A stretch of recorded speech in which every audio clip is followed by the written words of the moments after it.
अस्सलाम वालेकुम नाजरीन, पल पल न्यूज के न्यूज रूम से मैं हूं आपके साथ नदीम अकरम। इस वक्त की बड़ी खबर सामने आ रही है, जो कल तक इस नरसंहार में इजराइल के साथ कंधे से कंधा मिलाकर के खड़े हुए थे, और जब इजराइल का आतंक दुनिया के सामने फैल चुका है और दुनिया देख रही है कि किस तरीके से इजराइल जो है वो आतंकी घटनाओं को अंजाम दे रहा है गाजा में, जहां 10,000 से ज्यादा लोगों को शहीद कर दिया गया, 25-30 हजार लोगों को घायल कर दिया गया। उसके बाद जो है कनाडा ने अपना रुख बदल दिया है। यह वही कनाडा है जब पिछले महीने 7 तारीख को इजराइल को उसके घर में घुस करके मारा था तो बड़ी निंदा की थी, और आतंकी घटनाएं बर्दाश्त नहीं की जाएंगी। इस जंग में हम इजराइल के साथ हैं, इसलिए हम अपनी फोर्सेस को इजराइल के पास भेजेंगे, इजराइल के पास भेजेंगे, पर गाजा के अंदर नहीं भेजा है। इसको भी आपके सामने रखूंगा, क्योंकि डंके की चोट पर यह बातें कही जा रही थी कि गाजा के अंदर जो है भैया अमेरिका की फोर्स है, गाजा के अंदर 3 लाख इजरायली सैनिक हैं, गाजा के अंदर जो है वो कनाडा की फोर्सेस है, ब्रिटेन की फोर्स है, जर्मनी, फ्रांस, सबकी फोर्सेस गाजा के अंदर मौजूद है। पर आपके सामने जो कनाडा का रुख बदला है, इसे भी रखने जा रहा हूं। पर बयान पर सामने आने से पहले आप लोगों से अपील कि चैनल को सब्सक्राइब नहीं किया है तो चैनल को सब्सक्राइब कीजिए, बेल आइकॉन दबाइए और जाते जाते चैनल को ज्वाइन करना ना भूलिएगा। अब कनाडा के प्रधानमंत्री जस्टिन ट्रूडो ने क्या कुछ कहा है, पहले उनके बयान पर नजर डालिए। We need to see a cease. We need to see a humanitarian pause so we can flow. We need to see ceasing of the levels of violence that we're seeing. आपने देखा कि किस तरीके से कनाडा के PM की इंसानियत जो है वो अब जाग गई है, और इस जंग के लिए इजराइल को अब दोषी ठहराने लगे हैं, और ये मान रहे हैं कि गाजा में नरसंहार हो रहा है।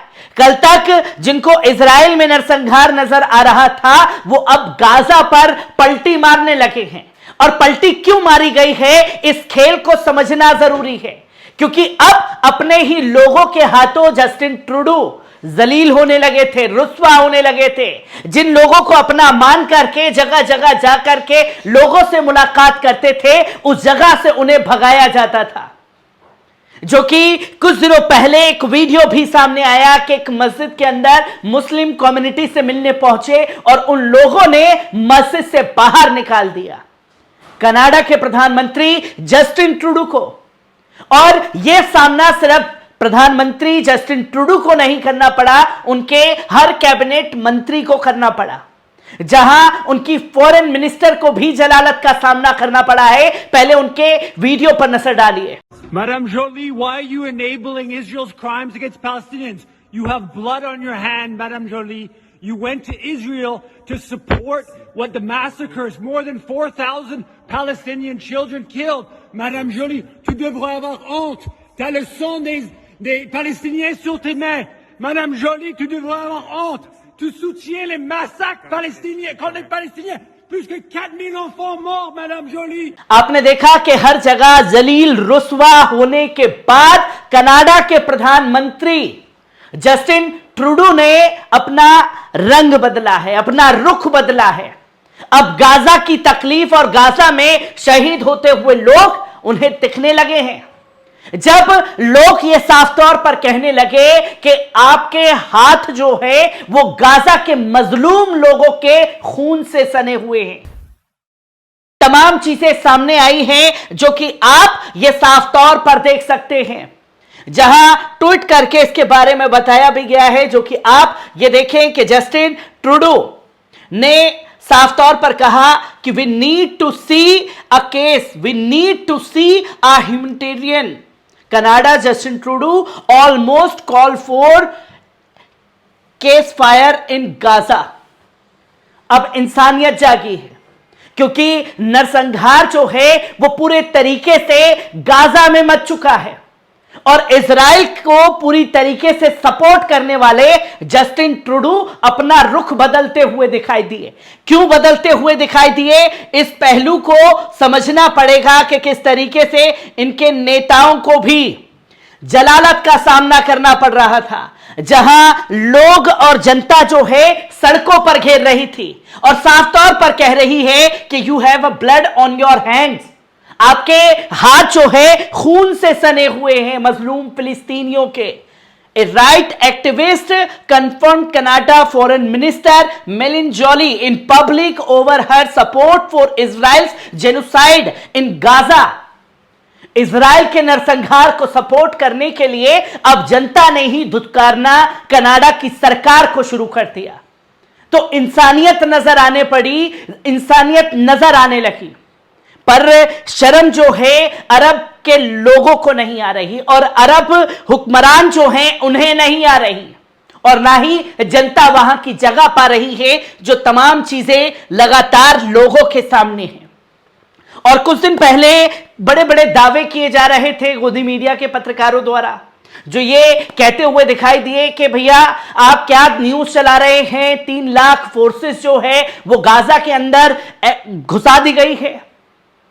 जहां आंकड़ा निकाल करके देखा तो पता चलता है कि ऑन ड्यूटी जो इजराइल के सैनिकों की संख्या है 1,65,000 है, जहां इसके बाद जो है रिजर्व सैनिक 4,65,000 है, जहां अपने सैनिकों की तैनाती खासतौर पर उसे इजराइल में भी करनी पड़ रही है।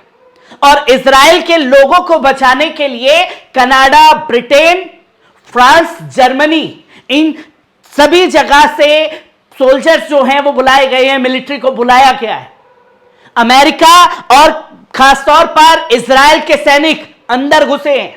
अब जो लोग 3 लाख सैनिकों के अंदर होने का दावा कर रहे हैं, 1,65,000 ऑन ड्यूटी है रिजर्व में, जो कि आप अभी बीते कुछ दिन से लगातार देख रहे होंगे कि इजरायली सोल्जर्स की मरने वालों की संख्या जो है वो बड़ी है।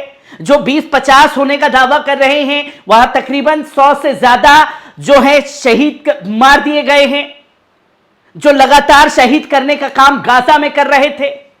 और जो मार रहे हैं हमास के लड़ाके, वो खुद दावा कर रहे हैं कि इजराइल जो है अपने सैनिकों की मरने की संख्या को छुपा रहा है, जो कि लोग ये बोलते हुए दिखाई दिए कि कनाडा की फोर्स भी गाजा के अंदर है।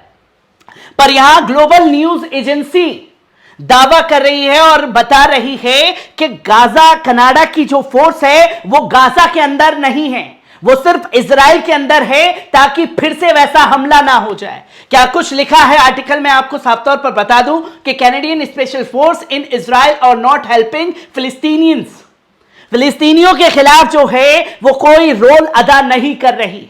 पर यहां साफ तौर पर आर्टिकल में दावा किया गया कि Canada's most elite soldiers have been dispatched to Israel, यानी कि इजराइल उन लोगों को भेजा गया है। Will is unclear if they are assaulting on Gaza. Diplomat highest close Canadian ties to the genocide. जो लगातार नरसंहार हुआ इजराइल में उसके खिलाफ बोलते हुए दिखाई दिए, जो कि साफ तौर पर यहां कहा गया है कि that may be true be the diplomat also reflects Canada Israel military cooperation and may entry a more direct role in Gaza. Gaza के अंदर जो है कैनेडियन फोर्स नहीं गई, वो इजराइल के अंदर मौजूद है। और इजराइल के अंदर मौजूद इसलिए है कि जो पिछले महीने 7 तारीख को हमास के लड़ाकों ने घर में घुस करके मारा, वैसी घटना दोबारा घटित ना हो जाए। तो खौफ, डर की वजह से तमाम जगह से फोर्सेस जो है वो इजराइल में बुलाई गई है कि भैया मजलूम है, हमारे लोगों को भी बचाना है। और ये वो इजराइल का हाल है। और आप इस बात को गौर मानिए कि तमाम लोग ये दावा कर रहे हैं, जब पूरी दुनिया की फोर्सेस गाजा में हैं तो गाजा जंग कैसे लड़ रहा है?